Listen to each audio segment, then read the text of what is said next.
আমাদের এই সোনার বাংলাদেশে আল্লাহ তাআলা কৃষি সম্পদ, মৎস্য সম্পদ, খনিজ সম্পদ, মানব সম্পদ সহ অনেক সম্পদ দিয়েছে। সুজলা সুফলা সুন্দর বাংলাদেশের মানুষদেরকে আমরা সুন্দর করতে পারিনি। হায়নারা এখানে হায়নার মতো চলে, চোরেরা চুরি করে, ডাকাতেরা ডাকাত করে, লুটেরা লুট করে, ধর্ষণকারীরা ধর্ষণ করে, চাঁদাবাজরা চাঁদাবাজি করে, জনজীবনকে অতিষ্ঠ করে তুলেছে। সেই সংকটময় সময়ে জাতীয় রাহবার হিসেবে আল্লাহ তাআলার মেহেরবানিতে ডাক্তার শফিকুর রহমান আল্লাহ তাআলার মেহেরবানিতে আমাদেরকে পথ দেখাইছে। ইসলাম প্রিয় ইসলামী আন্দোলনের কোন নেতা এই 15 মাসের সুযোগ থাকা সত্ত্বেও কারোর গালে চড় মারে নাই, কারোর হাত নষ্ট করে নাই, কারোর ঘরে চাঁদাবাজি করে নাই, বরং স্বপ্ন দেখাইছে বেকারদেরকে তোমাদের বেকারত্ব ঘুচবে। স্বপ্ন দেখাইছে ব্যবসায়ীদেরকে তোমাদের চাঁদা মুক্ত ব্যবসার করার সুযোগ দেওয়া হবে। স্বপ্ন দেখাইছে বোনেদেরকে যে বোনেরা তোমাদের সম্মানিত ভুলুণ্ঠিত হন, ইসলামী সমাজ ব্যবস্থা কায়েমের মাধ্যমে তোমাদের সম্মান এবং ইজ্জত ফিরে আনবে। স্বপ্ন দেখাইছে ব্যবসায়ীদেরকে, স্বপ্ন দেখাইছে শিক্ষিত মানুষদেরকে, স্বপ্ন দেখাইছে প্রান্তিক জনগোষ্ঠীদের। তোমাদের যে বঞ্চনা, তোমাদের যে বঞ্চনা আছে, বঞ্চনা থাকবে না, নৈরাত্য থাকবে না। স্বপ্ন দেখাইছে প্রবাসীদেরকে, প্রবাস জীবন কষ্টের জীবন, সেই কষ্টের জীবনে এদেশের যারা প্রতিনিধি সেখানে থাকে তারা তাকিয়ে দেখে না, দূতাবাসে গেলে ঘাড় ধরে বের করে দেয়। এই ডাক্তার শফিকুর রহমান স্বপ্ন দেখাইছে একটি একটি শান্তিপূর্ণ রাষ্ট্র ব্যবস্থার মাধ্যমে এই জাতির মুক্তির একটি আশা আমরা বিশ্বাস করি।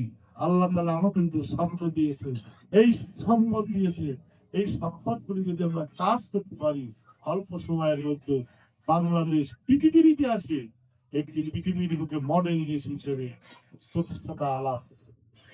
আমরা কাতারকে, আমরা আমেরিকাকে, আমরা জাপানকে ছাড়িয়ে দেবো যদি আমাদের দেশের রাষ্ট্রের পরিচালকরা শাসকের পরিবর্তে খাদেমের ভূমিকা রাখে। জামাত ইসলামী চ্যালেঞ্জ দিয়েছে, ইনশাআল্লাহ জামাত ক্ষমতায় গেলে কোন এমপি মন্ত্রী দুর্নীতি একটি প্রকার একটি পয়সার দুর্নীতি করতে পারবে না। এদেশের বঞ্চিত মানুষের মুখে হাসি ফোটানোর জন্য দরকার ইনসাফ আর নৈতিকতাপূর্ণ রাষ্ট্রের খাদের দেশ। সেই খাদেমের আমাদের বড় অভাব। যিনি চেয়ারম্যান হয়েছে, যিনি এমপি হয়েছে, তিনি খাদেমের পরিবর্তে শাসক হয়েছে। শাসক হয়ে জানমালের ক্ষতি করেছে, লুটপাট করেছে, মানুষের সম্মান হরণ করেছে, অধিকার হরণ করেছেন। সেই বঞ্চিত মানুষের মুখে হাসি ফোটানোর জন্য আল্লাহর বিধান অনুযায়ী রাষ্ট্র চালানোর স্বপ্ন আমরা দেখছি।